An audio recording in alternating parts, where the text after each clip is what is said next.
Está começando agora o podcast da Currais Itabira.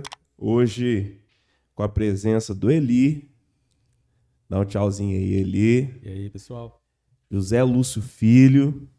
Eu quero hoje que José Lúcio Filho faça as honras do nosso convidado. Quem é o nosso convidado hoje? Rapaz, nosso convidado hoje é ilustre, né? Quem fundou realmente, quem trouxe, né, materializou, né, a Currais Itabira. E quem vai contar a história aí é ele, né? Vamos dar uma salva de palmas para o nosso convidado de hoje. E aí, seu Lúcio, tudo bem? Tudo bem, bom dia. Bom dia, boa tarde, boa noite. Não sei que hora que o pessoal vai ouvir isso, mas que bom que o senhor está aqui, seu Lúcio. Aceitou o nosso convite, está aqui. Na verdade, a gente não estaria aqui se não fosse o senhor. Isso aí. O senhor é a peça fundamental para esse negócio acontecer. Então, seu Lúcio, quem é o seu Lúcio? Para a gente, que a gente com muito respeito, muito carinho, fala senhor Lúcio, mas conte um pouco primeiramente, da história do senhor, da onde o senhor nasceu, quem são os seus pais. Pode ficar à vontade. Eu sou natural de Guaçuí, sou filho de João Soares Pinto e Mariana Luzia. Meu pai foi alfaiate, minha mãe do lar. Então, nasci lá e fui estudar numa escola de roça, que é a escola de roça mesmo, onde eu morava, no bairro. E ali eu fiz até o 3º ano primário. Mas era uma professora brava e boazinha. Brava e boazinha? Como assim? Porque do 1º ano, eu passei para o 2º sem condição. Do 2º para o 3º, sem condição. Quando do 3º para o 4º, eu vim estudar no ginásio na roça, na cidade. Quando fui estudar lá no ginásio Anísio Teixeira, fizeram um teste comigo lá. Uma semana que eu estava na escola, falou não. Mandou uma carta para o meu pai e para minha mãe que eu tinha que voltar para o 1º ano. Ué? Porque eu não tinha aprendido nada ainda, entendendo? Eu estava no 4º ano. Aí a minha mãe falou, não, eu vou te ensinar, você vai aprender, eu vou te ensinar. E naquele tempo era muito difícil o ensino, entendeu? Uma dificuldade aquilo ali. Minha mãe, dificuldade, para ensinar a gente, ela não tinha tempo, arrumando a casa, meu pai também me ajudava um pouquinho, e não teve jeito. Falei com meu pai assim, com medo de falar com ele, me volta para o 1º ano lá, deixa eu começar lá de novo, vamos começar. Aí minha mãe, não, você não pode atrasar seus estudos, não. E assim foi. Eu tomei pau 4 anos no 4º ano. Entendeu? Então, por quê? Foi uma professora muito boazinha, porque ela me passava. Ela não foi firme comigo, entendeu? Então, você lembra de pessoas que foram fortes com você, que te ajudaram. As pessoas que te empurraram, que foram meio bola murcha, meio banana ali, não lembro não. Por que ela queria me passar? Entendendo? Ninguém tomava pau lá, entendendo? Porque eu não ensinava. Aí eu já estava numa idade que precisava trabalhar para ajudar em casa. Falei, vou parar de estudar. Isso aí, porque eu naquele tamanho que eu estava, já fazendo o 4º ano ainda, aquele pessoal que estava estudando já estava quase se formando, e eu lá atrás ainda. Aí desisti, voltei, aí fui trabalhar. Porque precisava também em casa, fui trabalhar. E qual que foi o primeiro emprego? O primeiro emprego meu foi trabalhando em fábrica de móveis. Deixa eu só chegar mais um pouquinho. Foi trabalhando em fábrica de móveis. Eu falo que eu sou engenheiro, porque quem conheceu lá atrás, o engenho de serra, era um engenho horizontal, que serrava ali. Então eles falavam assim, quem trabalhava naquele engenho falava, engenheiro lá, trabalhava lá. Então, é igual antigamente tinha pessoal da farmácia que todo farmacêutico era doutor, então. É. Aí eu trabalhava ajudante ali, para serrar ali a história ali. Aí fui aprendendo, comecei a trabalhar ali. Depois fui trabalhando em máquina, em desengrosso, plana, e fui aprendendo ali, lixadeira. O senhor aprendeu a consertar também, seu Lúcio? Se precisasse fazer alguma manutenção, o senhor fazia também? Não, depois eu fui trabalhar como invernizador de móveis. Aí aprendi, porque antigamente o móvel era lustrado, era invernizado. E depois eu fui convidado para poder trabalhar como marceneiro. E fui trabalhar junto com um primo meu. Mas ele não era aquele marceneiro caprichoso. Então era aquele marceneiro que fazia aqueles móveis, que lá na frente tinha que ficar retocando aquilo ali. Aí o gerente me passou para trabalhar junto com outro rapaz, um outro marceneiro. Aquele não, aquele eu aprendi muito com ele mesmo. Ele era um camarada rigoroso mesmo. E as coisas dele eram bem feitas. E aí eu aprendi a profissão de marceneiro. Aí a fábrica de móveis foi para Vitória. E eu queria acompanhar ela, mas eu de menor, meu pai não deixou. Aí eu fiquei lá sem serviço. Falei, o que eu vou fazer? Comecei a pensar, comecei a bater na porta daquelas casas lá, em Guaçuí, e falando que eu invernizava os móveis para ele, lustrava os móveis para ele, se tivesse algum conserto eu fazia, e comecei a pegar móveis para poder reformar, cadeira, guarda-roupa, cama, desmontava aquilo, e invernizava aquilo. Então comecei a trabalhar por minha conta assim, que era vontade minha. E foi isso aí, eu trabalhei um tempinho bom. Aí, depois dali, eu fui para a roça, porque estava na época de eu servir o tiro de guerra. Meu primo me falou comigo, vamos lá para a roça, porque depois eu vou te levar para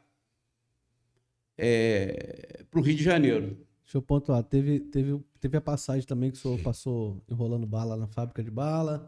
Teve a passagem que o senhor passou quebrando pedra para fazer paralelepípedo, né? Meu pai pescava e armava uns jiqui. Quem conhece, que você arma para poder pegar o peixe, e aqueles peixes eu vendia na rua. Aí vendi verdura na rua, eu saía cedinho. Foi aí que começou a questão das vendas com o senhor? Não, eu já tinha vontade de coisa de venda, eu gostava de negociar. Comecei a vender verdura na rua e vinha para casa, chegava ali, tomava um café, entregava aquele dinheirinho, minha mãe, que eu ganhava, que eu vendia de verdura, aquela comissãozinha que eu pegava, dava para comprar um pãozinho de manhã para gente, e eu ia para uma fábrica de bala,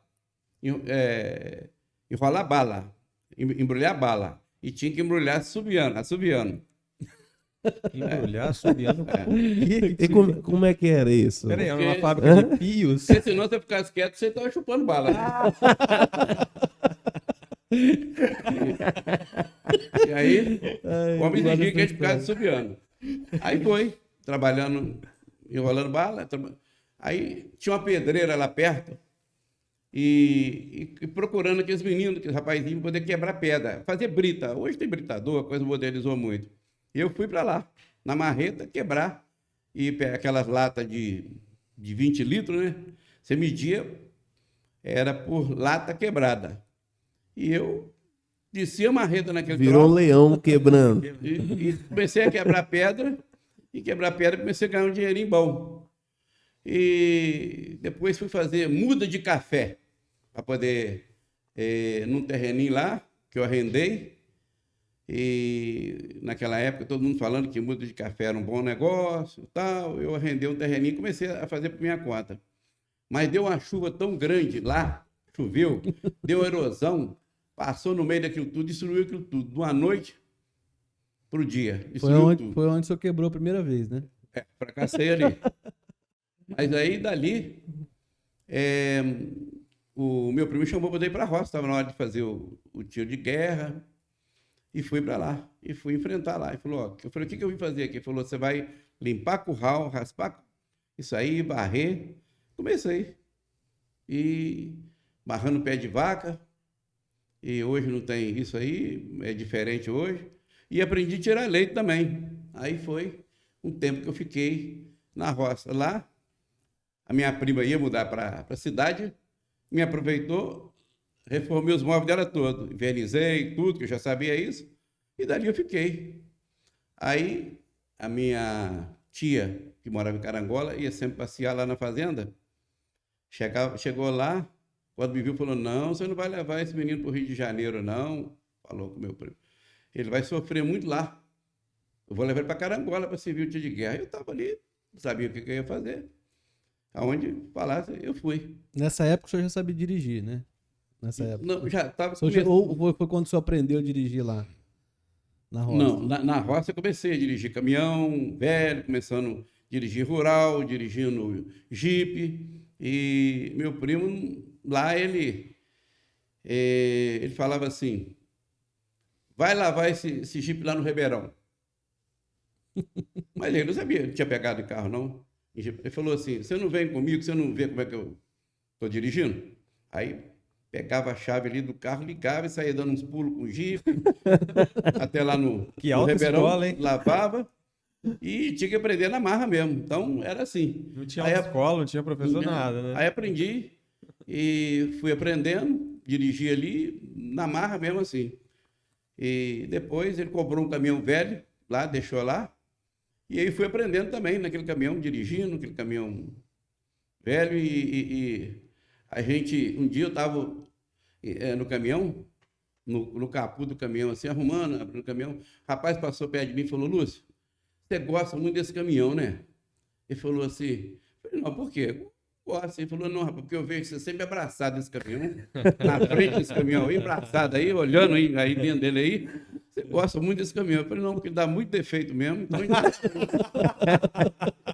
o capô dele tem que ficar abraçado nesse troço aí.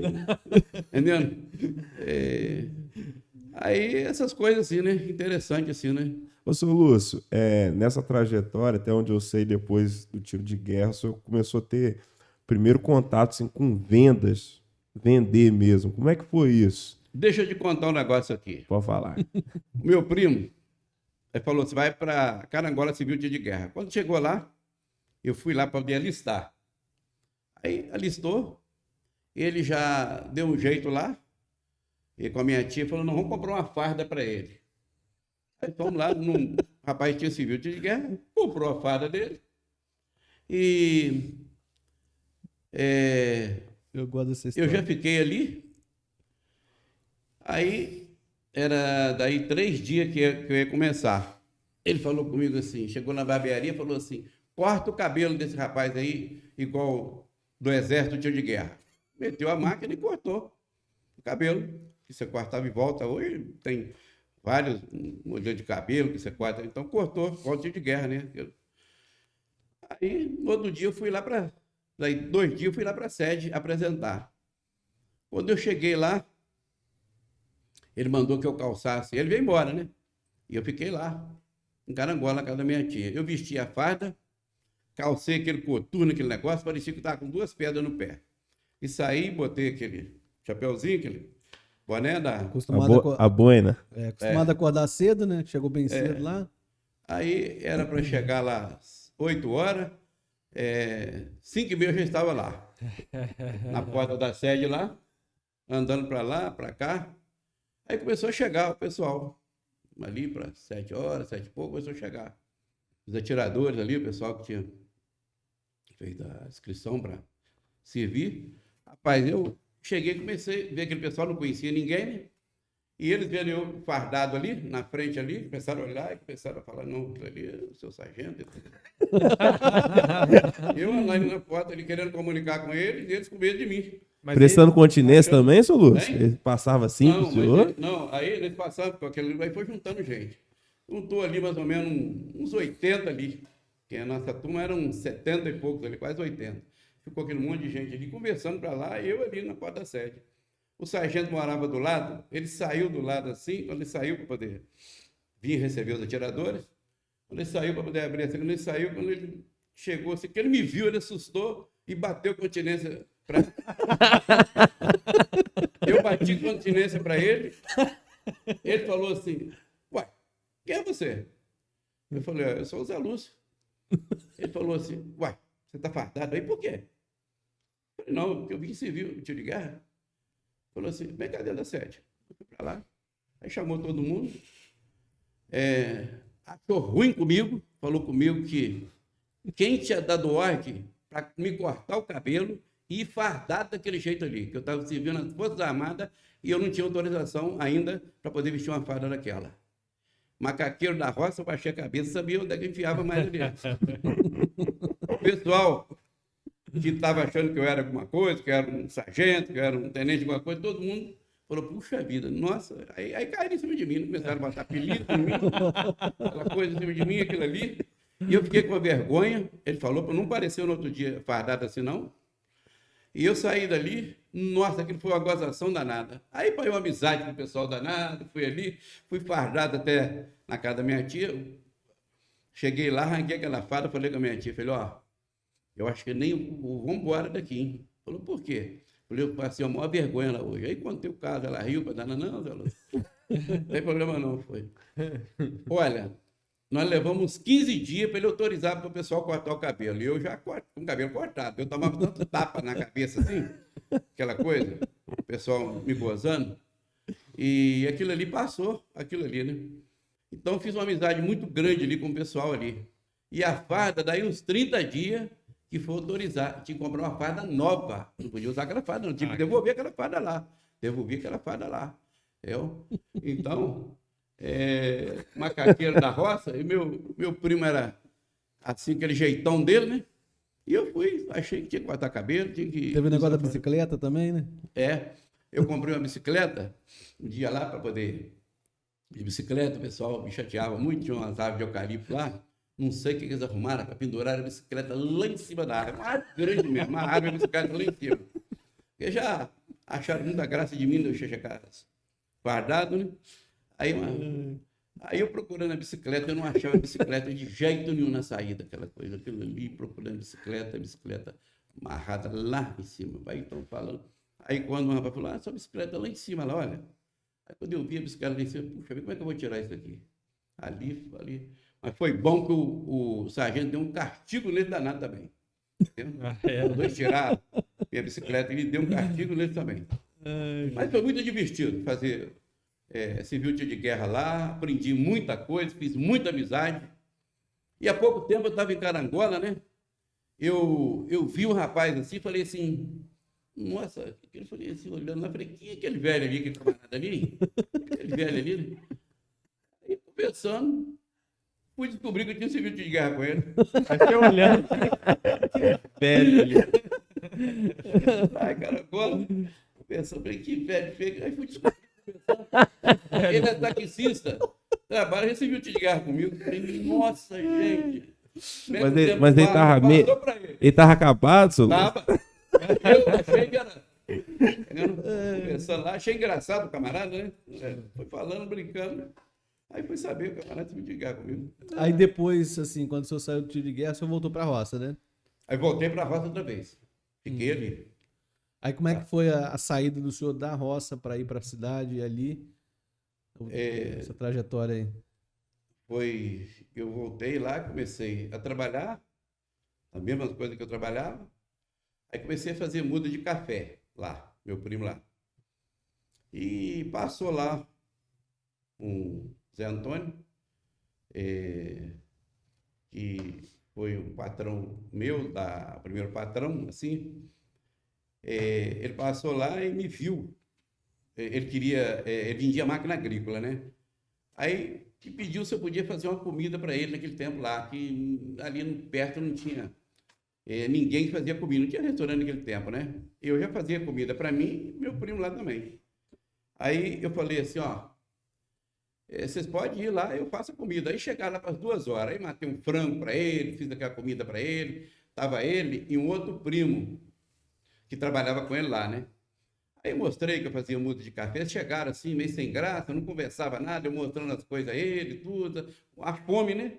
Faz a pessoa perder a graça, né? Aí depois eles comeram, alimentaram, tava cheio. Falou, Zé Lúcio, onde você faz muda de café? Eu falei, não, já te mostrei. Não, vamos ver outra vez? Que aí já estava com a barriga cheia, né? Começou a mostrar aquilo, o que eu fazia, o que eu fiz, o que eu fazia. Aí eu vi quando ele falou assim, o meu primo falou assim, esse menino me serve, hein? Ele falou assim, meu primo falou assim, que dia que você vai na rua? Eu falei, daqui 15 dias cortar cabelo. Ele falou, você não pode passar lá na Mercantil, não? Eu falei, posso. Aí passei, me chamou para poder trabalhar. Entregador de máquina agrícola. Os vendedores vendiam e a pessoa saía entregando. E dali, eu comecei a ser entregador. Quando entregava uma máquina, eu chamava ali 3, 4 vizinhos ali, poder ver que a demonstração da máquina, da picadeira, cortando capim, fazendo milho, fubá, e moía o sabugo. Só fazer uma apresentação, fazer uma né? apresentação. Eu acho que daí começou o Polishop, hein? Aí, Apresentando produtos. aí chegava lá, sempre na empresa lá, falava assim, ó, fulano, ciclano, quer comprar uma máquina. Aí um dia eles falaram comigo assim, mas por que toda máquina, toda vez que você vai entregar, você traz 3, 4 clientes assim que quer? Aí contei para eles o que eu fazia, né? Ele viu e falou, ó, tem uma oportunidade de venda aí, você não quer não? Eu falei, quero. Aí fui trabalhar aqui na região de Muqui e Mimoso, a pior região, porque tinha um concorrente aqui, e o preço dele era o preço mais caro um pouquinho. Eu vim para cá trabalhar 15 dias na empresa, não vendeu, tava na Tchau. rua. Tchau. Com medo. Isso, era vendedor raiz mesmo. Ou vende, Vende ou tchau. ou sai. Ou entendeu? vende ou sai. Deixa seu boné ali, tira o boné. Então, eu vim. Trabalhei 15 dias, rapaz, aqui. Eu vendi uma máquina só. A cota naquele tempo era 15 mil cruzeiros, não sei, 15 mil. E eu não vendia aquilo ali, não. E 15 mil cruzeiros era o quê? Quantidade de máquina, assim? Era, o que tinha que vender para poder chegar nessa cota aí? Uma máquina aí devia custar mais ou menos aí, vamos falar hoje, uns 2 mil, né? Uhum. Então você tinha que vender 7, 8 máquinas. 8 máquinas e tinha outras máquinas mais caras, né? Aí comecei, aí pensei, falei, não, eu vou para a mesma região, pensando já em outra coisa. Eles falaram, olha, tem um microtrator para entregar lá em Conha. Você vai entregar e depois você volta para sua região. Eu trabalhava com a caminhonete, eu fui entregar. Aí cheguei lá, perguntei o cliente lá, que eles tinham vendido o microtrator, como é que é essa região aqui? De Conha, Rio Novo, eu não conhecia nada aqui não conhecia nada nem Cachoeiro, entendeu? E lá a empresa que o senhor trabalhava não tinha representante para essas áreas, não? Não tinha não, para cá não.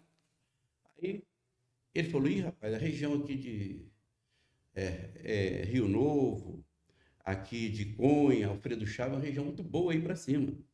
Região de banana é uma região, o pessoal tira leite, pecuária, muito boa. Aí foi me dando umas dicas e eu tinha que voltar para minha região, fiquei ali mesmo.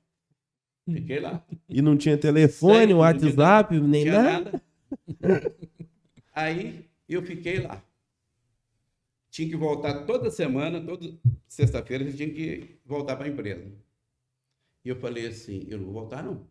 Eu não vendi, não cobri a cota ainda, fiquei para lá. Eu não sabia onde é que eu estava.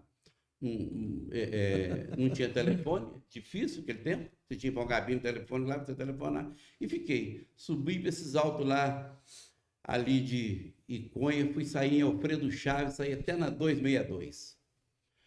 O que eu vendi de máquina ali, em 2 semanas, ali, e tinha que levar o cliente no banco para poder financiar. Trazia aqui em Cachoeiro e Vitória.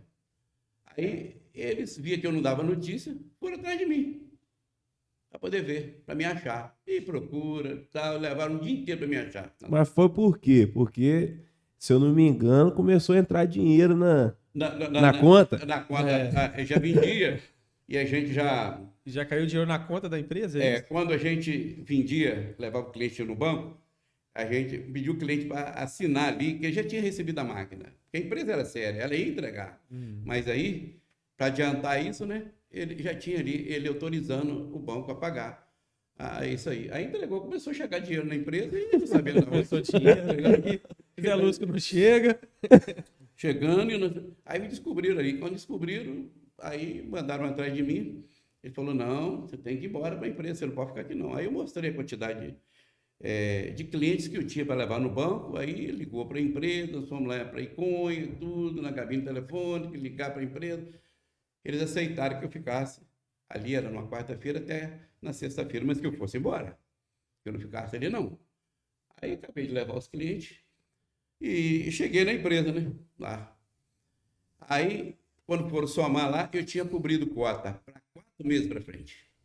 4 meses já 4 de meses. folga aí para... Com 2 semanas eu já tinha cobrido para 4 meses. Então, o medo, entendendo? Me deu coragem, entendendo? Eu acho que a coragem tem mais poder do que o medo. E aí foi que eu parei mais coragem ainda com isso aí. Você vê que o empreendedorismo ele vem praticando desde criança, né? Da muda de café lá, do pessoal que chegou e foi... Então, o empreendedorismo não foi um negócio que surgiu assim, né, do nada, né? Falando só um negocinho. Eu era garoto e quando eu estudava lá, na escola de roça lá, naquele tempo eu gostava de barganhar, eu comprava cavalo, eu trocava relógio e meu pai falava, sua arma de fogo você não pode apanhar, entendendo? Mas aquilo ali, eu tinha 2, 3 cavalos amarrados no pé da cerca da nossa casa, eu negociando aquilo ali, comprava, vendia, bicicleta, reformava aquilo tudo ali, pintava aquilo numas bombinhas, aquilo ali, e vendia, já fazia esse negócio. Aí você está falando quando começou? A Currais Itabira. Com a Itabira, eu Não começou como Currais Itabira, no caso. Né? Na verdade, essa vinda dele de lá para cá é que vai surgir a ideia da Currais Itabira. Se eu contar um pouquinho dessa passagem de Iguaçuí para Cachoeiro, que é daqui que surgiu a Currais Itabira, né? Dessa vinda para Cachoeiro, né? Eu vim para Cachoeiro e aqui eu já estava ficando ruim o negócio de máquina agrícola, o banco já não estava exigindo muito de financiamento, que fizesse projeto, aquela coisa toda. Aí foi ficando meio complicado para poder vender. Já não estava tão bom quando eu não tinha que fazer projeto. Tinha que fazer projetos, demorava aquilo ali, foi ficando ruim aquilo ali. Eu falei, vou sair para um negócio por minha conta. Aí eu namorava, eu estava numa mesa assim, e o rapaz que namorava, a irmã da minha ex-mulher, falando ali, rapaz, eu estive vendo um negócio de muro pré-moldado, e é um negócio bom, você começa a fazer isso, as placas, tudo ali. Eu fiquei prestando atenção no que ele falou, aquilo ali. No outro dia, eu estava lá dentro de uma fábrica de muro, lá em Vitória, que eu conhecia um rapaz, que era de Iguaçuí, fabricava muro lá. Me deu as ideias todas, aquilo ali. Dali, eu falei, vou alugar um terreno. Aluguei um terreno. Na cara e na coragem, Na cara e na coragem, assim. Aonde é ali o Hiperperim, aqui em Cachoeiro ali. Terreno ali, lá onde era o seu Cebides ali. Aluguei um terreninho e ali eu comecei. Paiava água num córrego ali para poder fazer massa. Não entendia nada de concreto. Isso faz 45 anos, né? Paiava aquilo ali, fiz um escritóriozinho pequenininho e aquilo ali eu comecei a fabricar muro ali. Fui fazendo, fui vendendo, muro, vendendo. Mas era muro exatamente para quê? Muro para cercar residência, né? Fazia os esteios, fazia aquelas placas, fazia. E eu mandava fazer aquelas impresso na gráfica e saía à noite aqui com o pessoal que trabalhava comigo, viu um rapaz de Iguaçuí e a gente, à noite, a gente saía entregando porta por porta, falando do muro Itabira. Vocês trabalhavam o dia inteiro e à à noite já Então era Muro Itabira o nome? Era Muro Itabira. Muro Itabira. Saía panfletando em casa por casa ali. À noite, batendo palma e falando que a gente fazia muro, isso. E comecei a fabricar muro. Fabricando muro. E a coisa foi crescendo com o negócio de muro. Crescendo, crescendo, crescendo. Aonde eu estava no terreno lá, depois eu precisei sair de lá. Vim para um terreno ali em frente ao DR. E ali, já um terreno maior, já tinha energia, mas não botei bitoneira não, era tudo na mão ainda. E comecei, aí eu falei assim, peraí, eu vim de máquina agrícola, isso aí, vou fazer uns cursos para ração. Eu vi que tinha muita dificuldade para isso, pessoal. Aí comecei a fazer umas formas de madeira, revestida com chapa, e comecei a fazer. E comecei a vender, e aquilo foi dando certo, vendendo. Mas a venda não tinha vendedor, né? Você Não. fazia, fabricava, botava Fabricava. em cima do caminhão. Aí eu comprei uma cara chata, velha, já estava já dando para poder comprar um caminhãozinho. Comprei um caminhãozinho, devendo um pouco dele, carregava os coxos de ração ali e saía fazenda por fazenda aqui, essa região de Porta em porta. Porta em porta. Região de Presidente Kennedy, essas fazendas. Então não tinha, já o cliente não tinha feito o pedido, não. Não. Eu colocava E saía. só voltava para casa quando Quando vendia. caminhão Depois vazio. Carregava, saía eu e mais 2 para gente descarregar aqueles coxos ali. Os coxos desse pesa aí quase 500 quilos aí. Nós descarregava aquilo tudo no pranchão. Aí começava a ir até o estado do Rio lá. Ali você atravessava a ponte, pé de Presidente Kennedy ali, e eu fui vendendo ali afora. Carregava um dia sim e um dia não. E eu tinha que vender. Só voltava quando estava vendido aquilo tudo ali. Tinha vezes que eu já vendia aquela carga mais cedo e vendia ainda outra para poder entregar. Mas tinha dia que agarrava ali. 8 horas da noite eu estava ali com o caminhão, levava 12 coxos e ainda estava agarrado com aquilo ali. Ficava esperando o fazendeiro chegar, de campos, tudo ali. E tinha gente que ficava até com dó de mim, de ver ali aquele caminhão ali. Vai dar uma janta para ele ali. E me comprava, bate isso lá. Então foi assim. Preciso não, Aí, mas bota lá. Depois veio negócio de curral. Vendo aqui que esse curral, tudo de madeira, aquela coisa de dificuldade. Falei, vou começar a fazer umas forminhas. E comecei a fazer O curral. o curral.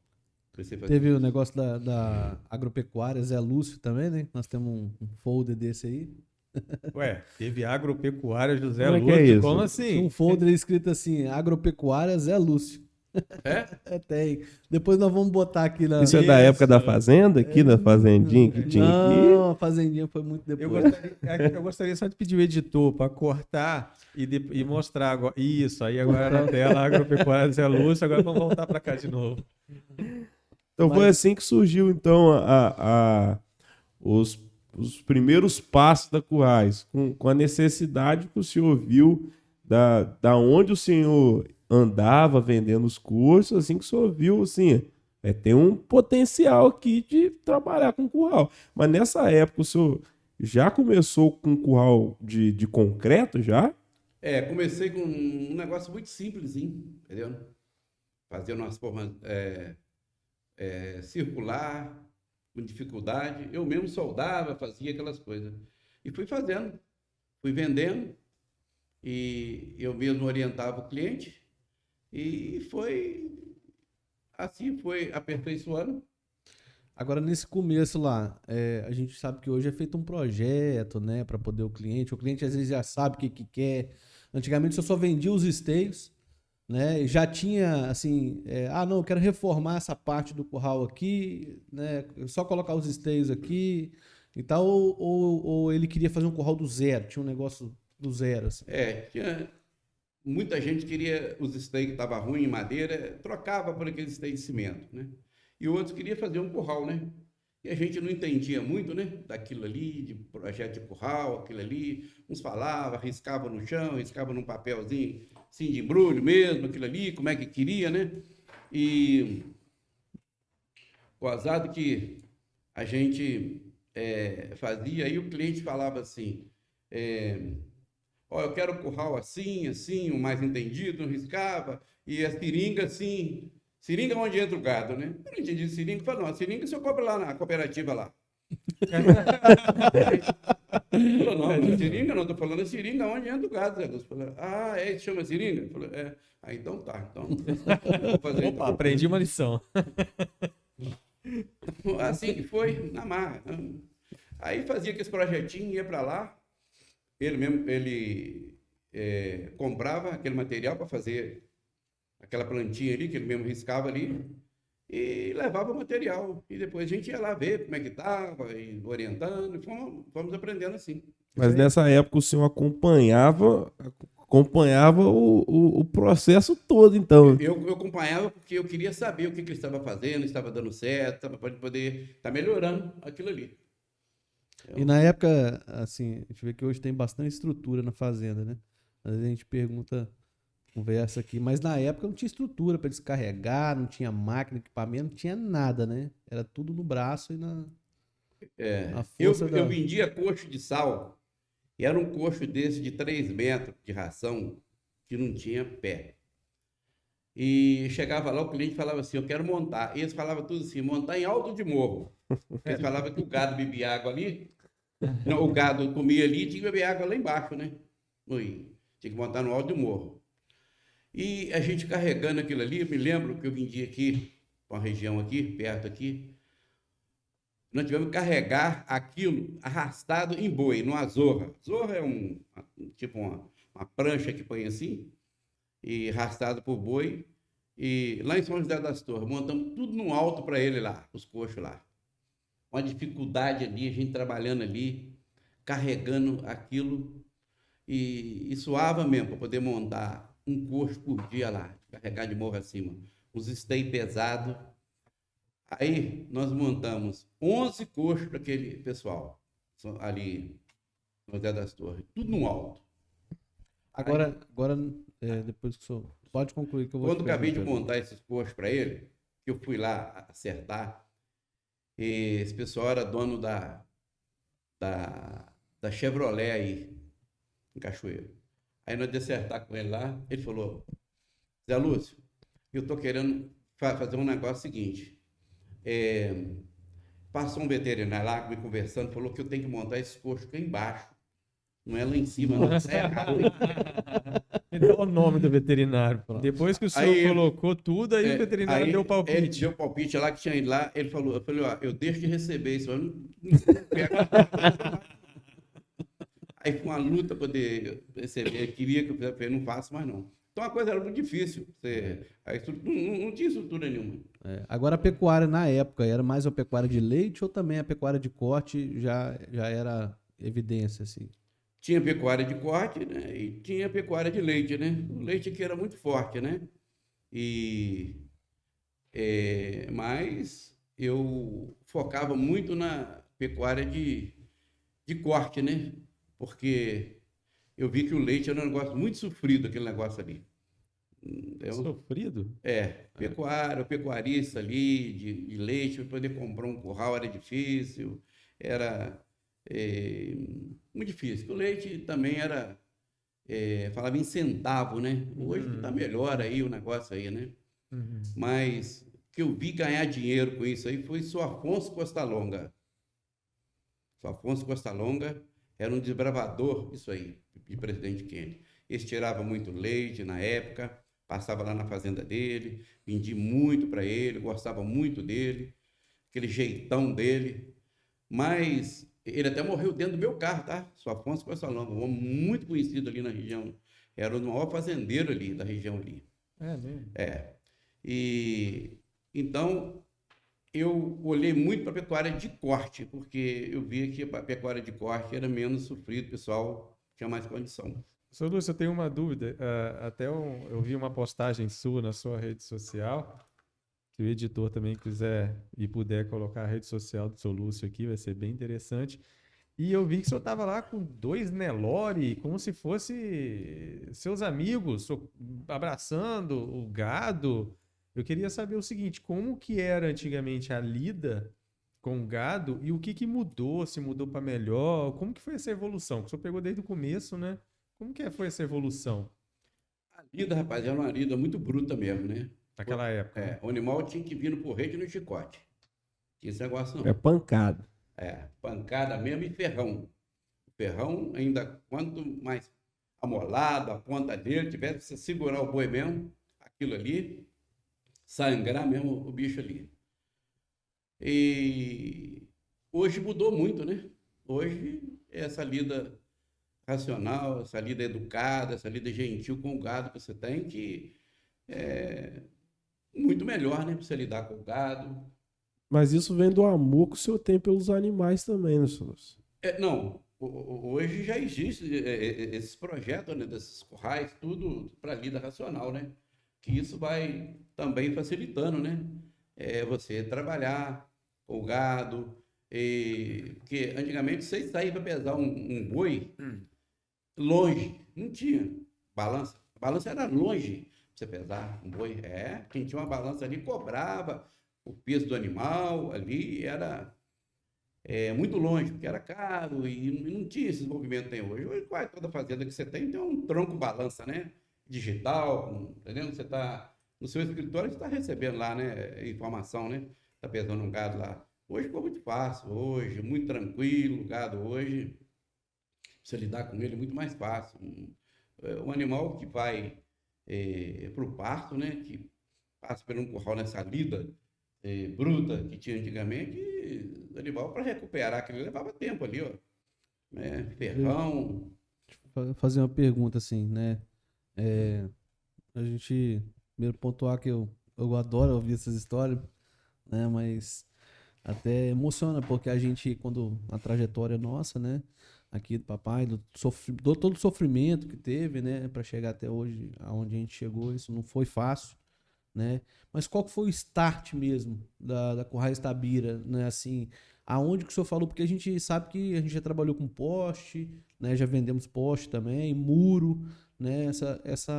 Esse leque de produtos que a gente, né, diversificou, que o senhor diversificou, desbravou, assim. Mas quando que foi o start da Currais Tabira? Falou assim, não, o agro é realmente o cargo-chefe, é o potencial, nós tem um potencial. Quando que o senhor observou que isso realmente era o que realmente tinha que ter uma visão um pouco mais profissional, assim, um pouco mais específica? Antes de acontecer a febre aftosa no Brasil, que foi Um baque, né? um baque muito grande para a pecuária de corte, entendeu? Antes eu já estava preparando, porque eu não acreditava, não. Acredito muito no potencial do Brasil, na pecuária e do nosso país, né? Então já estava a preparando ali para fazer um curral com mais qualidade, com mais tecnologia e moderno, né? Aí, quando a gente estava preparando, nós tínhamos umas formas, tudo para poder fazer no curral, o curral no convencional. Aí, as formas eram cônica, hoje elas são cilíndricas, e eu com aquelas formas tudo pronta, O senhor tinha acabado de fazer as formas, né? eu ia para as feiras e comecei a ler muito sobre protendido, comecei a ler, comprei um livro, e quem trouxe essas tecnologias para o Brasil, né, começava a ver. Eu olhava nessas feiras, mas eu não tinha condição, porque a proteção é um negócio caro, tem que investir mesmo, entendeu? E eu, um dia resolvi, falei, não, eu vou ter coragem hoje de fazer esse negócio aqui. Vou fazer um empréstimo no banco e vou fazer isso aqui.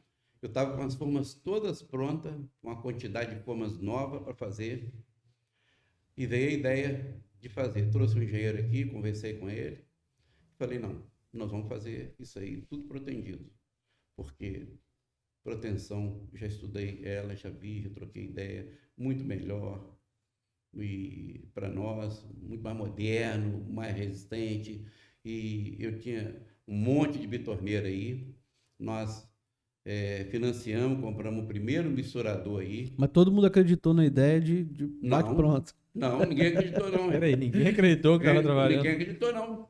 Ninguém acreditou não. Aí, você tá doido, você vai fazer isso? Tá? Ninguém acreditou não. Não, entendendo? E eu tentando convencer o pessoal ali, porque o importante primeiro é você acreditar, né? Você é a pessoa mais certa que tem, de vez em quando, de você conversar, de você trocar ideia com você. Aí você vai contaminando a sua equipe, né?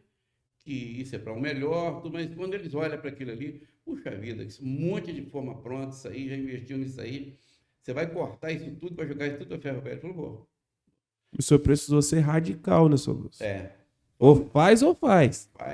Agora, o senhor comprava o curral da Currais Tabira antes, ou enxergando a tecnologia hoje do concreto convencional, eu sei que lá atrás a tecnologia que existia era essa, né? E hoje, depois com o concreto protendido, o senhor continuaria comprando o concreto convencional hoje? Eu não comprava. Eu, quando fazia convencional, falava assim, eu não compro um curral da Currais Tabira. E eu não comprava.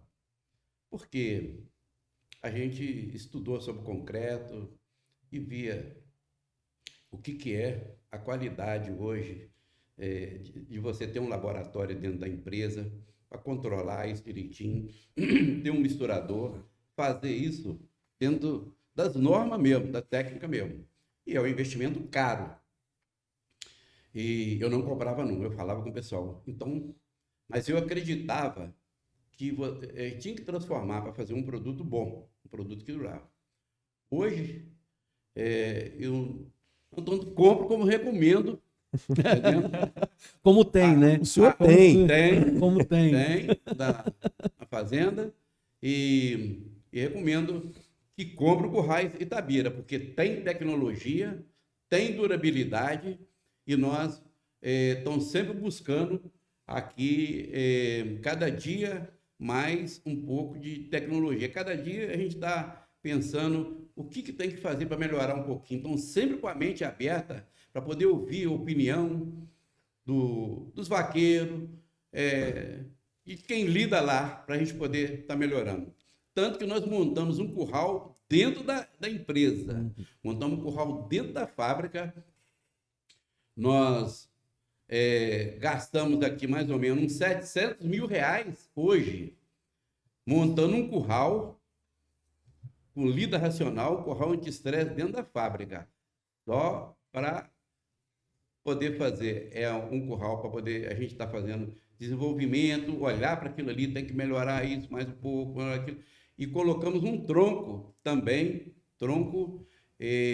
todo hidráulico ali, um curral que o cliente pode chegar, olhar e encher os olhos. Nenhuma empresa faz isso, Lúcio. Hein? Nenhuma empresa faz isso, não. Montar um curral, fazer um negócio igual nós temos aqui dentro. E nós temos um veterinário aqui hoje só para poder, hoje, dar ideias, melhoramento. O nosso melhoramento é contínuo aqui, entendeu? É o que tem de melhor. Hoje o nosso curral não tem madeira mais, não tinha uma marcenaria ali, nós acabamos com a marcenaria. Entendeu? Então, eu ia até perguntar para o senhor, seu Lúcio, o senhor é uma pessoa inovadora, o senhor está sempre buscando tecnologia. Quando que o senhor viu que o negócio era curral anti-estresse? Quando que o senhor olhou e falou assim, é isso? Quando começou a chegar um dos primeiros projetos aqui, desse curral idealizado pela essa americana, doutora Temple Glend, né? Aí alguém olhou e falou, ih, que negócio cheio de curva, tudo, isso não vai funcionar não, hein? Tá entendendo? Aí eu olhei para aquele negócio também e falei, nossa, igual uma ferradura. Comecei a olhar aquilo ali e falei, não, eu não vou ignorar isso não, né? Se teve um estudo disso que está aqui, procurei a me inteirar daquilo, olhar aquilo ali, que para toda mudança ela gera muito problema, né? Então, quando você passava aquilo para o cliente, para outros clientes, né? E aquilo ali, não, eu quero curral quadrado, A gente já estava fazendo um curral redondo, curral meio ovalado, que falava assim, e aquilo ali, a gente falava com certos clientes, não aceitava não, mas eu falei, não, isso aqui tem um estudo profundo nisso que está aqui, que isso aqui vai dar certo. E os clientes hoje os pessoal que estão saindo da faculdade hoje, veterinários, zootecnistas, estão tudo com essa na cabeça isso aí, lida gentil, lida racional, curral anti-estresse, entendeu? Quando o cliente vem aqui na fábrica, que ele olha um curral daquele ali, ele não compra outro curral não, entendeu? Que a maneira como você lida com o gado aqui é muito mais rápido e tranquilo, né? Não tem acidente nem para o animal e nem para quem está lidando com ele. O senhor falou sobre a pesquisa, né? Que o senhor viu que existia pesquisa aí. E realmente na internet, eu estava fazendo uma pesquisa sobre esse tema e uma instituição famosa brasileira citou a Currais Itabira, num próprio artigo falando que a Currais Itabira faz uns melhores currais anti-estresse do Brasil. Deve ser um motivo de orgulho, né?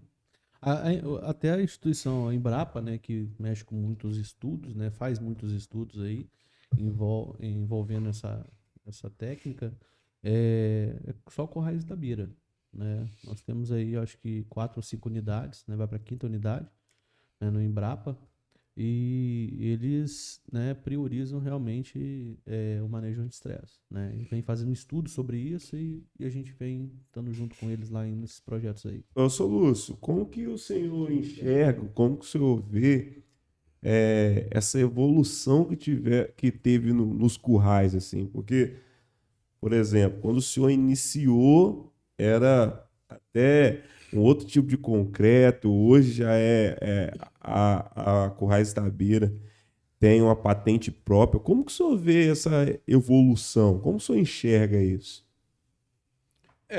Eu enxergo que a gente tem que estar sempre evoluindo, né? O mercado vai pedindo coisas novas, coisas modernas, então vai pedindo evolução e a gente tem que criar. Por isso que nós temos esse centro tecnológico aqui dentro para desenvolver isso que está aqui. Eu vejo com um potencial muito grande, né? Mas a gente tem que estar acompanhando, modernizando, fazendo melhor.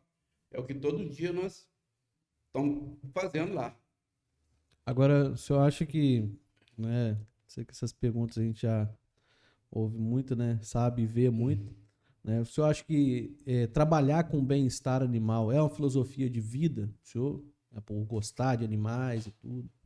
Nossa, quando você trabalha com bem-estar animal, saúde racional, é a coisa mais gostosa. Quando eu vou lá para a roça, fazenda lá, que eu vejo aquele gado lá que está sendo tratado, que o rapaz chega com um trator perto daqueles coxos de sal, daqueles clipes lá, que eu vejo aquele gado misturando no meio dele ali, aquele gado cheirando ele, o Nelore, que é um gado nervoso de natureza, né?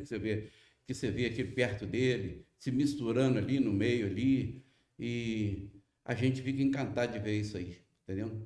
De trabalhar. Então a lida tem que ser essa lida mesmo, essa lida racional, a cada dia pensando, olhar para o animal e pensar o que a gente pode melhorar naquilo ali, entendeu? E que o animal, ele enxerga o perigo também, né? E então você tem que fazer coisas para poder evitar que tenha alguma dificuldade para ele, facilidade, né? Então, quando você faz um curral com esse manejo, né? Que o gado entra ali, aquele silêncio ali, né?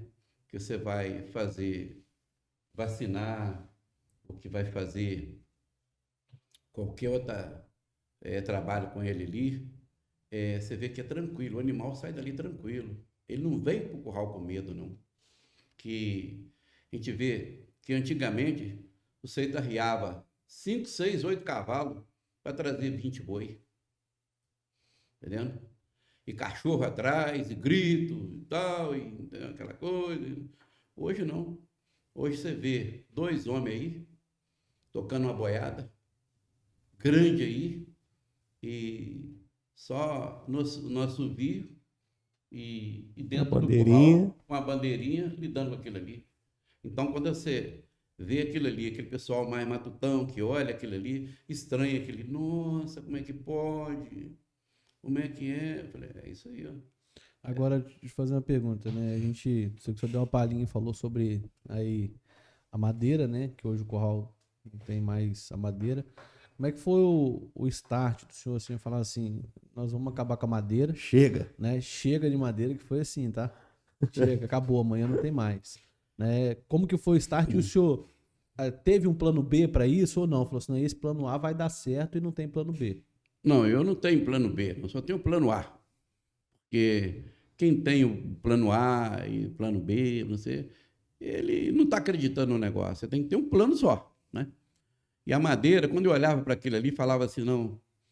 Chegava uma carreta aqui de madeira, descarregava, falei, quantas árvores está destruindo, né? Floresta, poder fazer um curral aí. Olhava para aquilo ali, ficava pensando.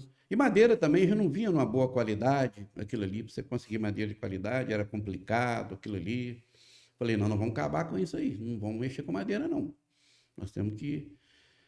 aí fui pensando, trocando ideia, e eles visitaram a indústria, né, de polipropileno, e eu fui vendo o que a gente podia melhorar no lugar da porteira de madeira, a gente fazer a porteira metálica. Mas a porteira hoje, ela metálica tem que ser uma porteira de qualidade. Hoje nós compramos a chapa da usina, do aço cor, que ele é muito mais durável,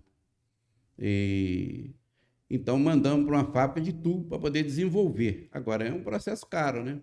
Você tem que comprar aí 1 milhão e pouco aí de chapa da usina e mandar para uma fábrica fazer os tubos nas medidas para a gente, para fazer as porteiras. Hoje as porteiras são soldadas todas com robô e os tubos são cortados tudo a laser, entendeu? Então a fábrica hoje ela está se modernizando para poder não ter que mexer com madeira. Então foi na hora que eu falei assim, nós vamos acabar com a madeira. Aí já estava ensaiado rápido também, não demoramos muito não. E como é que ia ser os batentes, e como é que ia ser as partes onde usava madeira, como que ia ser transformado. E chegamos ali e falamos, não, vai ser assim. Você lembra Então, como foi essa cena? Eu lembro. É? Eu lembro. Ele, na verdade, ele veio, chutou a vaquinha e falou assim: não tem mais a vaquinha que dá o leite. Então agora se vira, meu amigo. Se vira e tem que desenvolver, tem que fazer. E é assim mesmo, né? É só assim que a gente pula pra frente. É só tirando a gente da zona de conforto é que a gente realmente desenvolve as coisas. Né? Você vê que, falando um pouquinho que a gente não ia falar, mas falando de pandemia, né? A pandemia tirou todo mundo, o mundo inteiro da zona de conforto, né?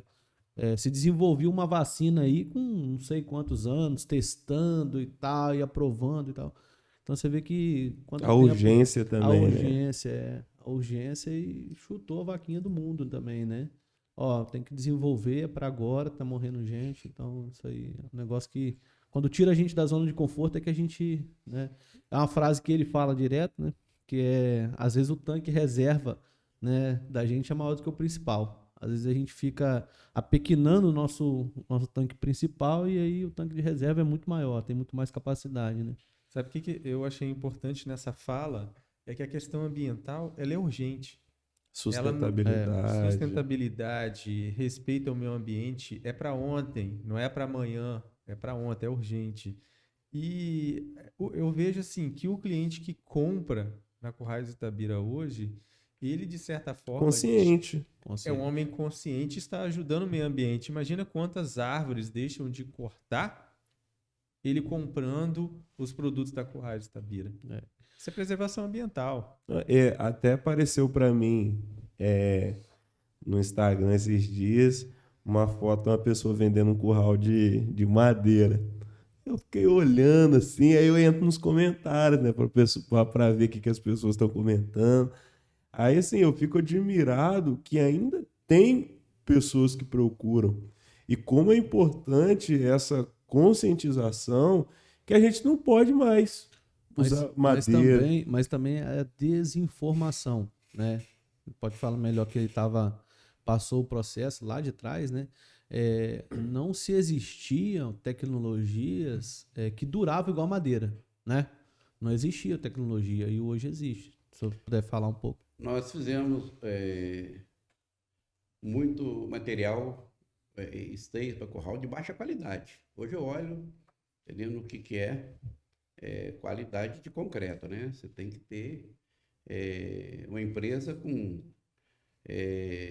um laboratório. Hoje nós temos aqui na empresa um engenheiro químico e nós temos mais uns 6 engenheiros hoje aí que trabalham dentro da empresa. Entendeu? Envolvendo com tecnologia. Engenheiro e... Sem contar laboratórios. Temos 2 laboratórios, engenheiro químico, engenheiro mecânico, engenheiro civil. Produção e na qualidade para poder estar olhando isso tudo. E então, hoje, o concreto hoje é muito diferente do concreto que a gente usava há uns anos atrás. O concreto hoje é para durar um bom tempo aí hoje, entendeu? Nós temos uma estaca aqui, nós lançamos essa estaca, nós vamos lançar ela agora, né? Essa estaca bem esbeltazinha, fazer proteção em peças esbeltas, igual nós fazemos aqui, uma estaca de 7x7, é bem complicado, né?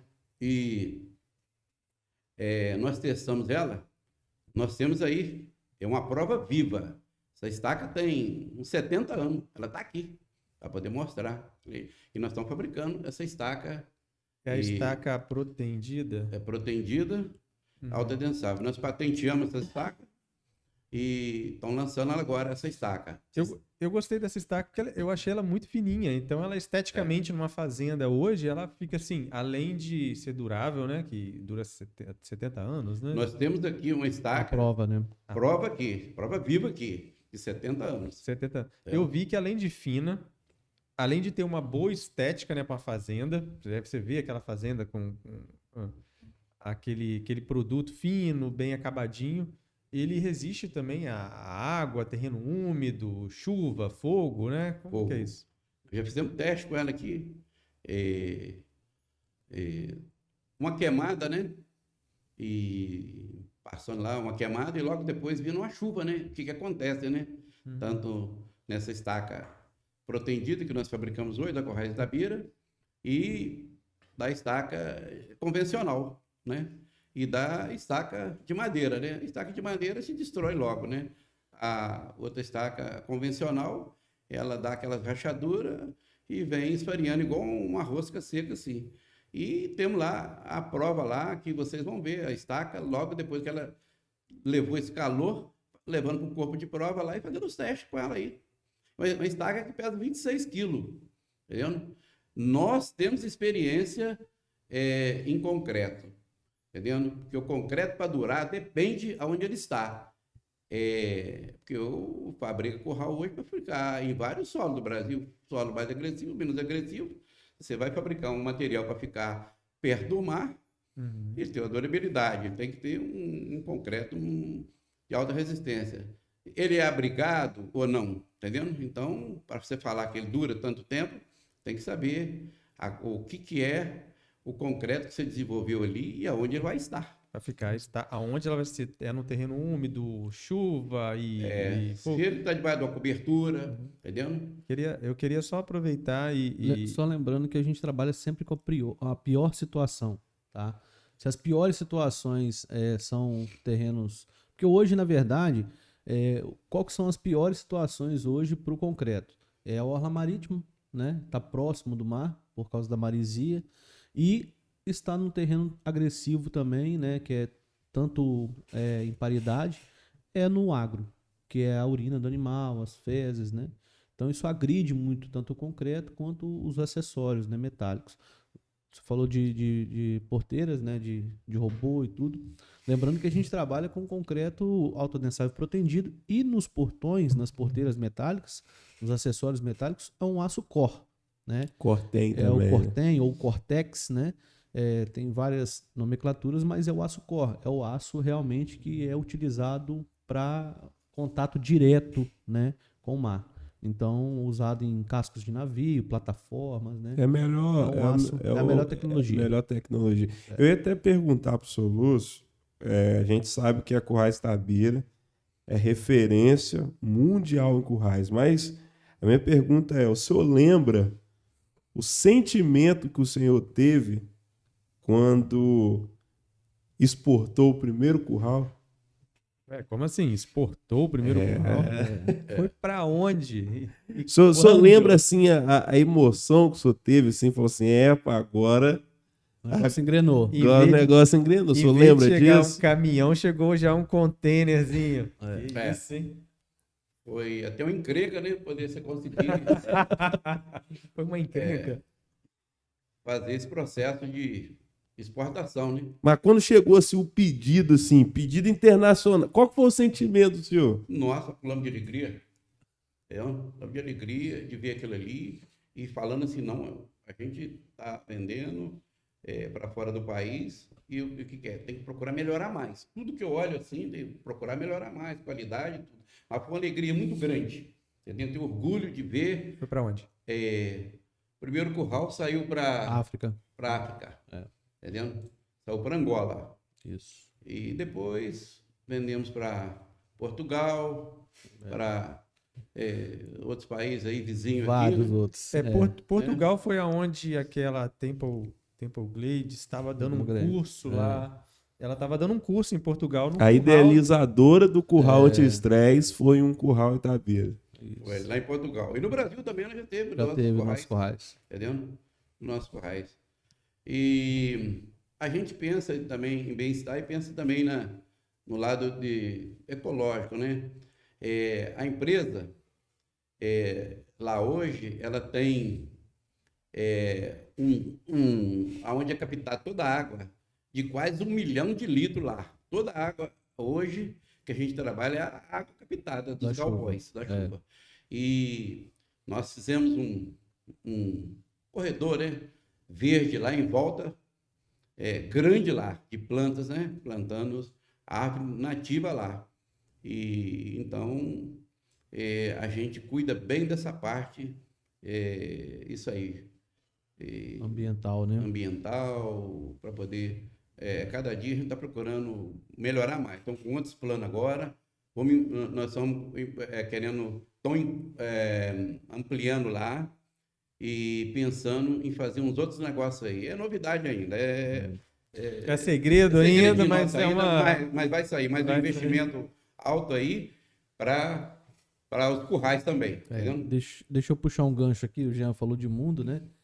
Como é que o senhor enxerga o processo de vendas hoje, né? Com a tecnologia que tem hoje, né? Eu acho que nessa questão da pandemia deu uma acelerada, né? Quem não mexia com tecnologia, teve que mexer com tecnologia, porque justamente foi obrigado, né? Para entrar em contato, para se comunicar, não podia estar perto, então às vezes a tecnologia, né, supria alguma necessidade.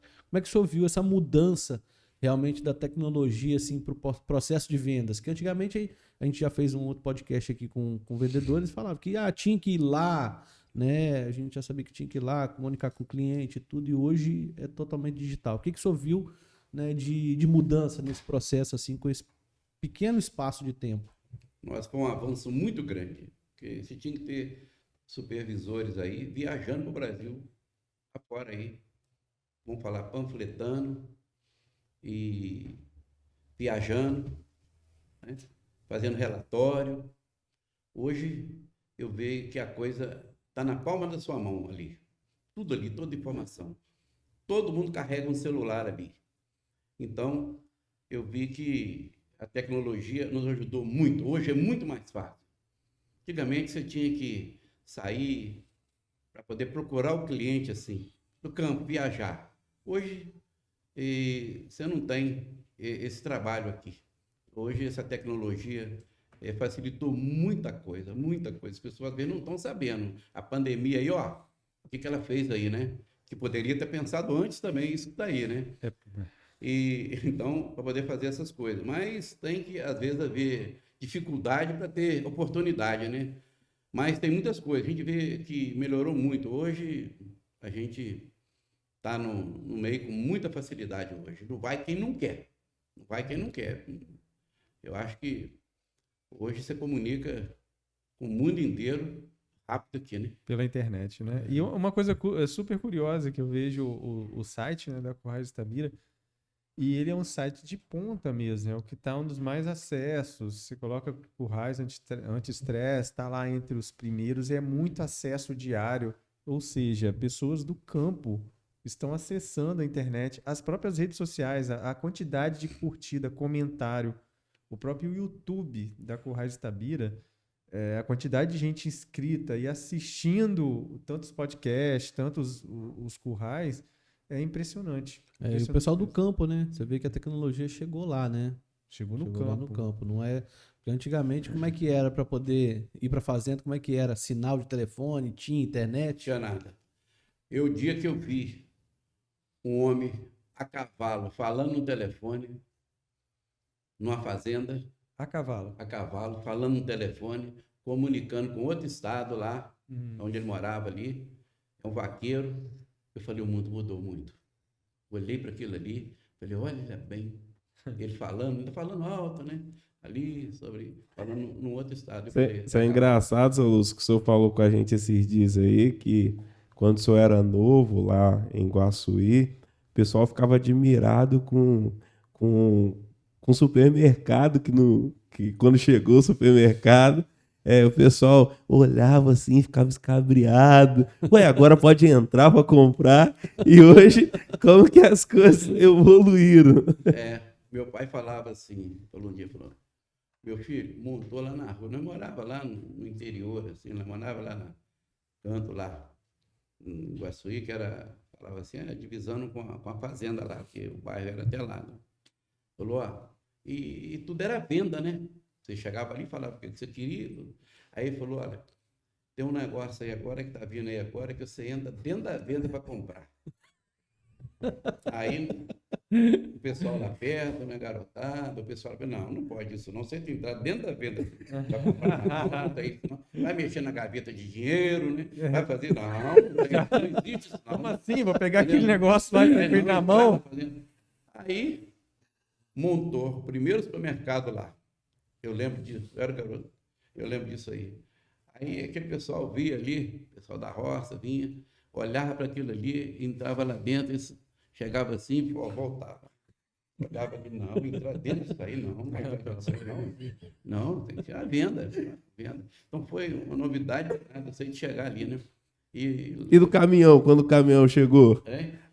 Com mais 2 rodas? O caminhão, quando chegou o caminhão truque, nossa, foi uma festa na cidade. O pessoal olhava aqui, que é abaixava, olhava, não é possível o caminhão com 8 rodas. Não pode.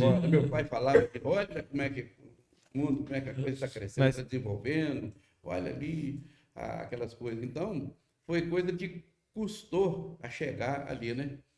E chegou a novidade. E o pessoal custou a chegar também, entrar dentro do supermercado.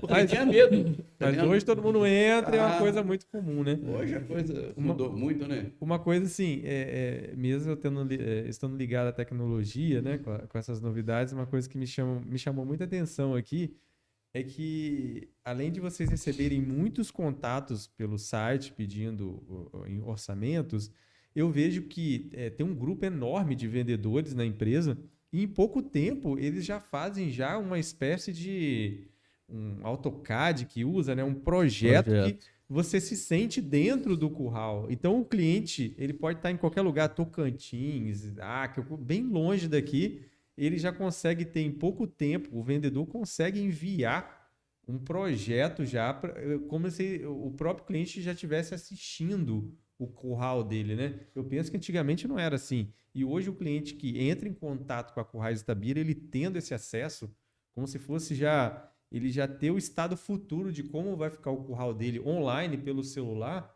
Isso, assim, é uma coisa, assim, surreal para quem... Já na cabeça dele já tem coisas pensando para o futuro, além disso. Tá? Tem coisa além? Tem. Mas são coisas do próximo capítulo, né? Próximo capítulo. Hoje a empresa, ela tem 2 projetistas aí, projetar curral, né? E que são arquitetas e tudo para poder adiantar esse processo de curral. Nós fizemos um investimento grande também na estrutura nossa aqui no escritório aqui. Entendeu? Eu quero só aproveitar o gancho para fazer o convite para quem estiver assistindo a gente. Entra no site, pede o orçamento e você vai ver que em menos de 48 horas você já vai receber o seu projeto no seu celular, no seu computador. Em menos de 48 horas. Se for numa sexta-feira, eu vejo que tem vendedores plantonistas, tá? Tem. Sábado, domingo, disposto de Sem contar que a gente tem um guia agora, né? Da Lida Racional. Um e-book. Disponível no nosso site. Você que está nos ouvindo, nos vendo, quer baixar esse e-book, é um guia da Lida Racional, porque a Currais Itabira está engajada nisso. Isso aí. É levar informação, né? Jean, eu tenho ficado surpreso pela quantidade de pessoas, são centenas de pessoas baixando o guia da Lida Racional. Isso já deu de entender que isso já está acontecendo e as pessoas estão interessadas. E olha que esse é somente o volume 1, tá? Tem mais 3 pela frente ainda. É verdade. A gente falou sobre... O senhor quer falar, senhor? Posso Pode falar? Eu estou falando sobre a credibilidade da empresa, né? Porque meu pai sempre me ensinou, a maneira mais esperta que você tem para você ganhar dinheiro é ser direito. Enrolando você não vai muito tempo, não. Então aqui, quando tem um problema, a gente vai resolver para depois ver como é que fica. Tá vendo? Por isso que nós temos hoje o nosso centro tecnológico aqui, que quando nós colocamos um produto à venda, ele já está testado. Aqui dentro do curral que a gente tem aqui, e lá na fazenda também, na lida lá. Seu Lúcio, certa vez eu ouvi que chegar ao sucesso não é tão difícil. Agora, se manter, que aí já é mais complicado. Me conta aí, esses 45 anos, se manter aí no topo de linha, com qualidade, chegar onde chegou aí com essas centenas de funcionários e currais espalhados por todo o Brasil. Para você chegar nisso aí, tem uma história, né? O senhor esperava, senhor Lúcio? O senhor esperava tomar essa proporção toda? Não, assim não. E nós, de poucos anos para cá, que nós também falamos assim, vamos investir no negócio mesmo, e investimos. Hoje, a empresa está estruturada para atender, e atender com qualidade, né? Os currais para o Brasil, como tem atendido, né? Então, nós estamos cada dia pensando em melhora, né? Cada dia pensando em melhora contínua. Nossa mente está sempre aberta para poder estar cada dia melhorando um pouquinho nesses currais, durabilidade, lida, entendeu? Então, a empresa tem um veterinário dentro dela aqui hoje só para ajudar a desenvolver isso aqui. Fora a equipe de engenharia que tem, né? Engenheiro mecânico, né? Projetista, arquiteto, envolvido, né? engenheiro envolvido só nesse negócio do agro aqui, para poder a gente estar fazendo melhor. Seu Lúcio, eu tenho uma... às vezes eu vejo... Às vezes não, sempre eu vejo aqui na empresa seus filhos sempre envolvidos. Das 7 horas da manhã eles estão aqui na lida junto com o senhor e tal. E o senhor sempre comenta sobre a questão da importância da família, né? Eu gostaria que o senhor fizesse um paralelo entre o crescimento da empresa e o envolvimento familiar. Você conseguir unir bem a família dentro dos negócios, né? E fora, isso aí eu procurei sempre estar unido, né? Nós vamos lá para a fazenda e não é que eu imponho eles, não. Eu vou induzir eles lá.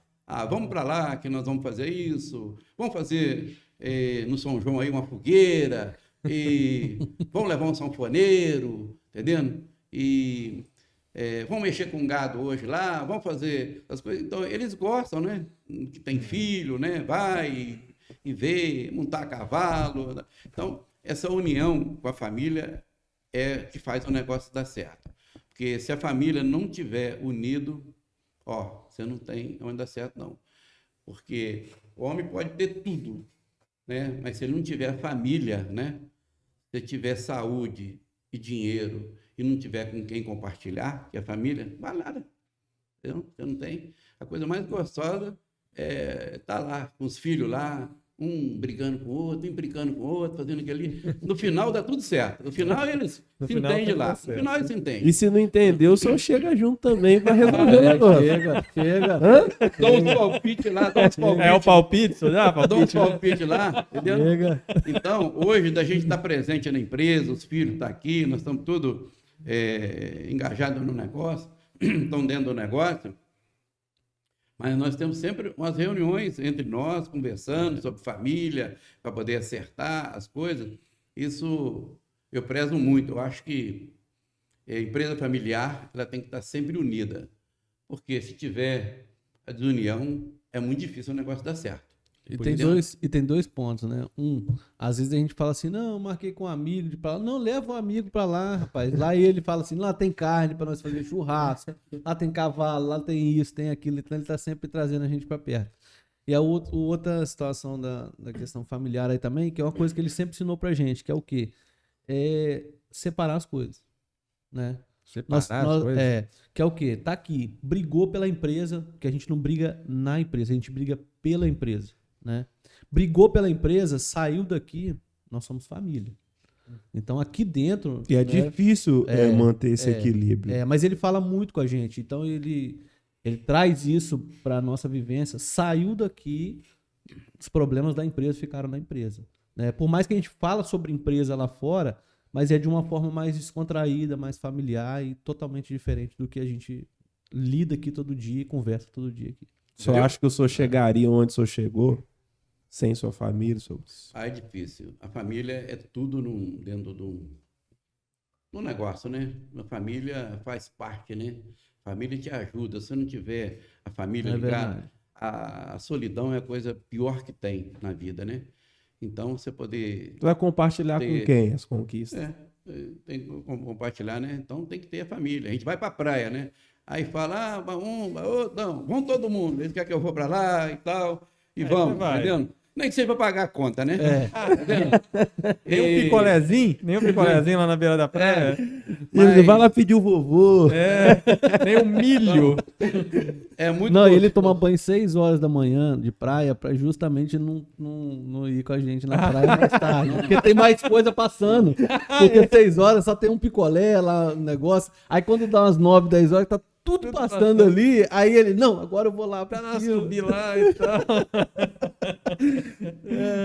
mas é gostoso. A gente estando unido é a coisa mais importante que tem. Família, eu falo assim, luta por ela. Se tiver alguém com problema, um filho, um irmão, tenta conversar, tenta chegar num diálogo ali para tudo sair bem, porque você só tem que ganhar, você tem que somar se você tiver uma família unida. Agora, uma família desunida, ela destrói uma quantidade, nossa, é igual você subir em cima de um monte de milho aí, né? E começar a espalhar e mandar os filhos juntar com a vassoura, vocês não contam, né? Então, agora, se você uniu, a coisa tem que dar certo. Brigou, tá, depois tem que abraçar ali, tem que chegar ali, tem que chegar junto, tem que ficar com cara feia, não. Entendeu? Não faz cara feia pro negócio, coisa certa, tem que estar bem. Se você estiver bem, as coisas vão dar certo. Então, eu corro todo dia, peço a Deus que Deus abençoe a gente, o dia da gente, e a coisa tem que dar certo. Eu só penso assim, sou otimista com os negócios. E eu lembro até de uma situação que a gente ficou até depois rindo e tal, não sei o quê. Mas uma vez eu e o Veridiano aqui, a gente, chateado aqui, brigando pela empresa e tal, conversando e tal, aquela conversa mais assim. Calorosa. Calorosa. Saímos daqui, num dia de tarde, nós tava fazendo churrasco. Aí eu falei assim, rapaz, nem parece a gente que tava brigando lá na empresa, né? Mas é assim, mas é isso que ele ensinou pra gente, né? Ficou aqui na empresa. Você tem um problema na sexta-feira, e isso é problema para poder resolver alguma coisa da empresa, isso é grave, tudo. Aí chegou sexta-feira, vamos tratar disso na segunda, na terça? Vai fazer as coisas, não tem que pensar naquilo ali, não. Problema, você vai pegar ele na segunda-feira e vai resolver. Porque se você levar ele, você desgasta tanto, preocupa tanto, que você chega já desgastado com aquilo ali. Agora, se você preparar e estiver tranquilo, você vai ver que o problema para você vai ser muito pequenininho, né? Se você souber separar esse lado. Empresa é empresa, negócio é negócio. Eu falo com meus filhos, se der R$10 e você pagou lá, faltou 10 centavos, você tem que vir prestar conta dos 10 centavos. Eu comprei, me deu R$10, eu gastei, sobrou 2, eu comprei bala. Não, tem que prestar conta aqui, ué. É isso aqui, tem que ser direito. Entendeu? Então, eu ensino assim. E graças a Deus, a coisa vai dando certo. Família é tudo na vida de uma pessoa. Família é coisa sagrada mesmo.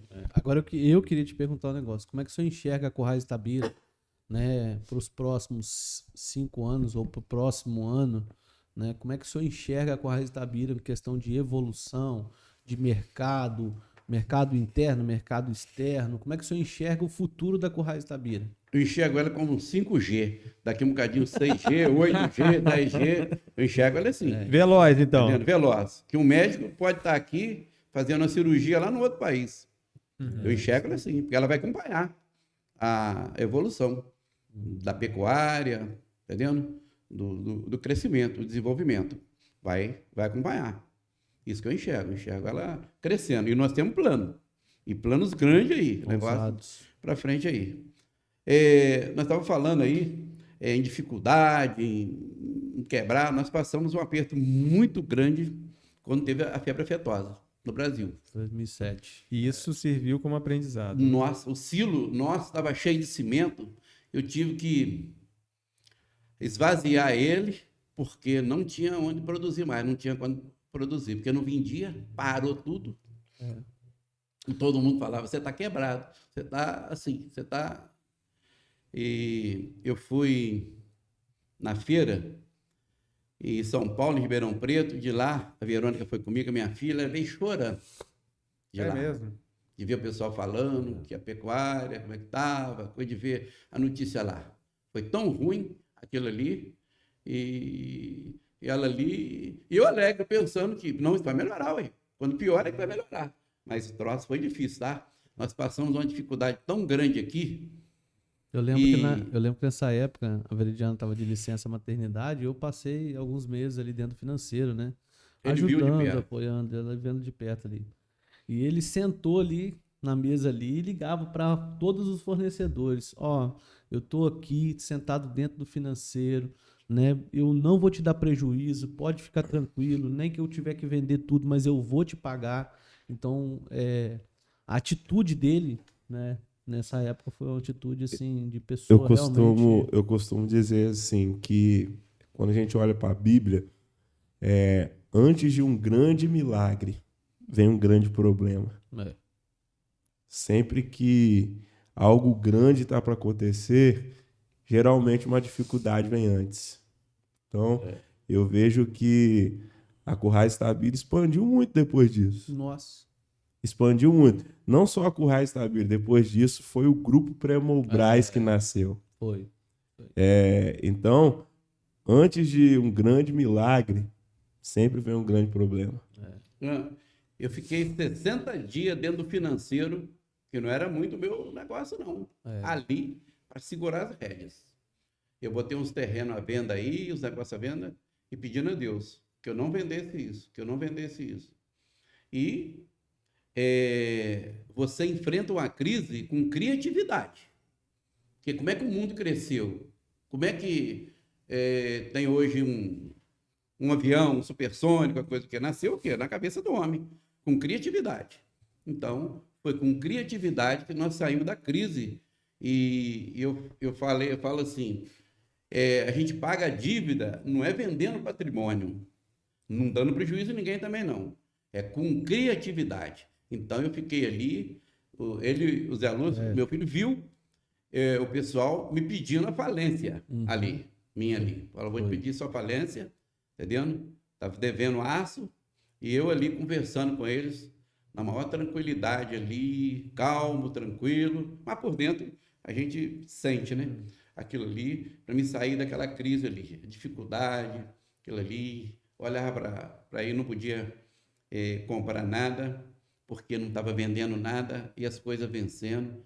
E graças a Deus, passei por isso, não dei prejuízo a ninguém, paguei todo mundo. Então isso serve de... E depois disso a empresa só cresceu, né, seu Só Lúcio? cresceu com isso aí. Agora, Só uma cresceu. coisa que ele sempre ficou preocupado, né? Assim, nessa situação toda. Primeiro, pagar os funcionários. Pagar todo mundo. Porque é uma frase que ele fala direto, né? De trabalhar para comer, realmente. Né? De ter o salário para realmente sobreviver. Então, ele sempre priorizou. Ah, tem isso que tem que pagar. Não. Primeiro os funcionários. Depois a gente vê essa outra situação aí. Isso daí eu tive conversando com já um senhorzinho já, aposentado, de longas datas já. Ele realmente falou que trabalhou na Currais Stabile. E o comentário dele foi, rapaz, mas que empresa boa. Nunca me atrasava nada, sempre foi muito bem tratado, foi muito legal. Ele até se aposentou. Isso daí é o reflexo do trabalho, né? Isso é interessante. Dificuldades geram oportunidades, né? O Soluço, o senhor falou, acho que semana passada o senhor estava numa palestra e o senhor tocou, eu percebi até na rede social, que o senhor tocava muito na palavra coragem. Eu penso que isso aí seja um valor seu, né? Tanto seu, um dos valores, né? Da sua família e tal. Esse problema que aconteceu em 2007, você teve que ativar essa característica de coragem, né? Porque no momento desse, todo mundo pedindo a quebra e você, corajoso, seguiu em frente. Coragem e caráter, né? Coragem e caráter, né? Porque se você tem... se você perdeu dinheiro, você perdeu, né? Uma coisa, né? Você perdeu saúde, você perdeu também uma coisa. Agora, se você perdeu o caráter, eu acho que você perdeu tudo. Porque o dinheiro você pode trabalhar para você construir. A saúde, você pode, né, conseguir e melhorar a sua saúde, né? Agora, o caráter é muito difícil, tá? Você tem que, sei lá, você não perder o caráter. Então, isso aí eu acho que você tem que... Na situação que o nosso país vive hoje, né, eu penso que essa palavra, né, nunca perder o caráter, independente das situações externas e tal, é muito importante, né? É muito importante isso na vida de um homem, de uma empresa, né? Prezar por isso, né? De um país, né? Do país. Acho que antes da gente finalizar aqui, né, eu queria ter pontuado isso na época, na hora que a gente conversou lá, sobre o amor pelos animais e o senhor ter montado um zoológico. Como assim? Teve um zoológico? A gente pode até falar depois. Só chega um pouquinho pra frente, só pra câmera pegar o seu melhor ali. E Aí. a gente pode até falar depois, né? Nós vamos fazer um segundo volume desse aí. Mas que eu quero saber se... Vai ficar aqui o seguinte. Mas é verdade que tinha leão? Tinha leão, eu criei leão. Eu tinha 6 leões aí, velho. 100 leões. 6 leões. Leões grandes, leões com 180 quilos. Leão africano, onça preta, porque eles falam pantera, mas isso é uma anomalia. No meio de, sei lá, 1.000, 2.000, pode nascer uma onça preta, né? Eu tinha isso tudo. Aqui tinha uma criança que todas as crianças, quando era criança, pequenininha, adoravam o final de semana, o sábado, né? Sexta-feira, é o último dia de aula, sábado. E eu falava, sábado, eu vou lá para a empresa, vou ter que montar no leão para tirar foto e tal. Eu já ficava assim com medo disso, né? Porque quando dava sexta-feira, sábado de manhã, a gente vinha para cá. Né? E aí papai acabava Você tem foto ainda? Tem foto, tem vídeo. Ô, Jean, você acha que isso aí pode ser um convite para o próximo podcast? Sobre esse ser, comentário que eu já tô com muitas perguntas aqui. Eu quero saber desse tal desse zoológico. Não, e tem história, tá? Porque tem história. Tem que ter outra. Porque tinha, além do zoológico, né, dos animais normais, tinha as anomalias. Tinha boi de 5 patas, né? Se eu saía por aí procurando esses bichos, Eu quero bicho estranho hoje. Contar essa história. Tem muita história engraçada aí que, entendeu? Me deixou de cabeça quente esses negócios. Essa coisa, mas Eu quero no bicho final estranho hoje. a gente ria muito disso. Agora- Dava muito vídeo cacetada. A gente falou de tecnologia do pessoal lá do supermercado lá. Como é que foi a história daquele negócio da praia, do pessoal de Iguaçu que foi pra praia? Lá. Não vou no próximo aí. Que é engraçado. Tem muita coisa engraçada aí. Nós vamos Então botar isso aí. já fica o convite aí para o próximo Próximo. podcast. Jean, antes da sua finalização, né? Eu só tenho uma duvidazinha, uma pergunta, que o senhor é do agro. Quando o senhor ouve... Hoje eu sempre assisto os programas do agro e tal, e para o senhor que está muitos anos no agro, nasceu no agro, quando a gente fala agro, o que isso significa para o senhor? O que isso passa pela sua cabeça? Nossa, passa muita coisa. Agro é tudo, né? Agro é alimento, né? É o agronegócio, né? Envolve tudo, agricultura, pecuária, tudo. E eu fico feliz, eu gosto de assistir quando fala sobre o agro. Quando eu vejo essas máquinas trabalhar, né? E vejo o quanto que isso vai mudar dentro de pouco tempo também. A tecnologia, o que está acontecendo no mundo, nós acabamos de vir de uma feira agora em Ribeirão Preto, e eu vi muita inovação, muita coisa lá, né? E o quanto tem que mudar para frente, né? Então, o agro, a força dele é a Currais A Currais Itabira. Itabira. Quer fazer alguma consideração final, Zé? Não, eu acho que poderia até fazer, né? Sobre essa questão que ele falou. O senhor acha que sem essa evolução toda, o agro hoje continuaria, né, alimentando, né, o mundo inteiro? Se não fosse a hidráulica, essa tecnologia hoje, o mundo estava passando fome, eu acho.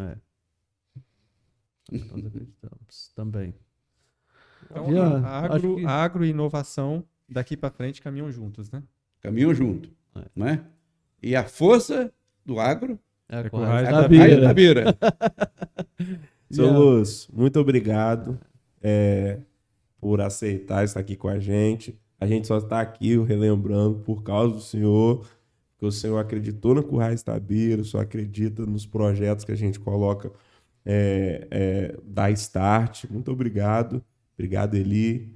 Obrigado, Zé Lúcio. Se inscreva no nosso canal, ative as notificações, curta. Você que nos ouve, você que nos assiste, siga-nos nas nossas redes sociais. Currais Itabira, referência mundial em Mundial em Currais.